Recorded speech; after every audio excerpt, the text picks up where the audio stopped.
As more teens spend time on social media platforms, one constant challenge for tech companies is determining whether users are actually the age they claim to be. To address this, companies are developing new tools designed to help identify accounts that may belong to underage users. CBS LA consumer investigator Kristine Lazar is here with more. Kristine, this is fascinating. Yeah, I mean, we as parents, we put all the controls in there. We think we're doing everything we should be doing, but then a lot of times you find out your kid's on social media and you had no idea. So then you really look to these social media companies to have stronger controls so that can't happen in the first place.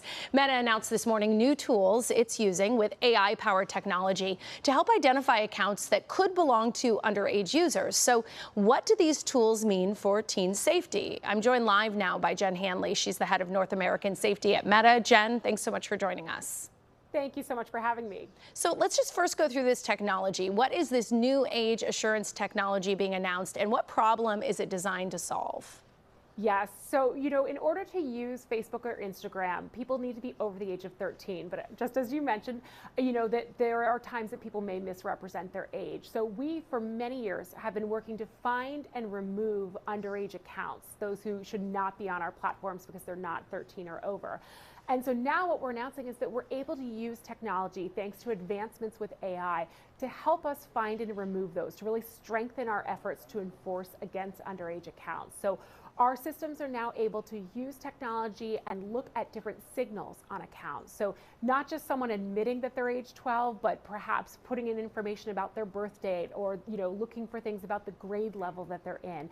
And looking for those signals across Instagram, like Reels and Live, and things in Facebook groups, looking at comments, posts, bios, captions, kind of a whole variety of surfaces. And in addition to some of those textual clues that we have, we're also starting to do visual analysis too, to help us try to identify someone who might not be, might not supposed to be on the platform, so we can again deactivate those accounts and remove them. Can you talk about that visual analysis? Because some people are wondering, is this facial recognition technology? What about the data and their personal information? Can you explain? Because I know Meta has been very clear that this is not facial recognition. Yes. This is not facial recognition. It's again looking at systems and patterns and clues. So an example of this would be, looking at height. Someone who's, under 13 is going to be a very different height than someone who's an adult, for example.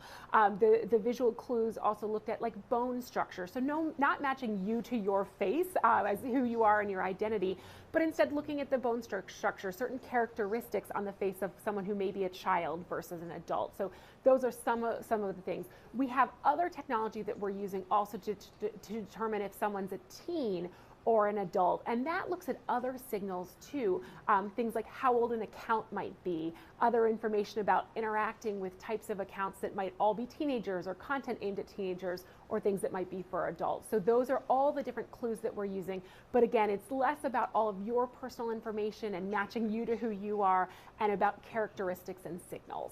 So your teen accounts that you mentioned, those were introduced back in 2024 and then expanded to more users globally. So how do those settings work alongside this new technology? Yeah, so we're really excited. We have hundreds of millions of teens around the world enrolled in our teen accounts. And starting in 2024, we started with Instagram, then we rolled them out to Facebook and Messenger as well. These are built-in protections for teens. So teens are automatically put into teen accounts. There are restrictions on, privacy restrictions, who can message them, time limits. There are even restrictions in terms of the type of content that teens can see. But it's really important for us to know someone's a teen to put them into those safeguards. And so we're expanding the use of our technology. We started with Instagram, and now, today's announcement is about expanding that to Facebook as well. So we can really use AI and our technology to help get teens into those protected settings that we offer. So it's a really important part of this. We know that some teens may misrepresent their age and sign up and put in a date of birth that they might be an adult. That's why we have this multi-layered approach to age, to really find them and get them into the experience that's right for them. All right, Jen Hanley with Meta, thanks so much for being with us this morning. Thank you so much for having me. Rachel and Jamie, back to you.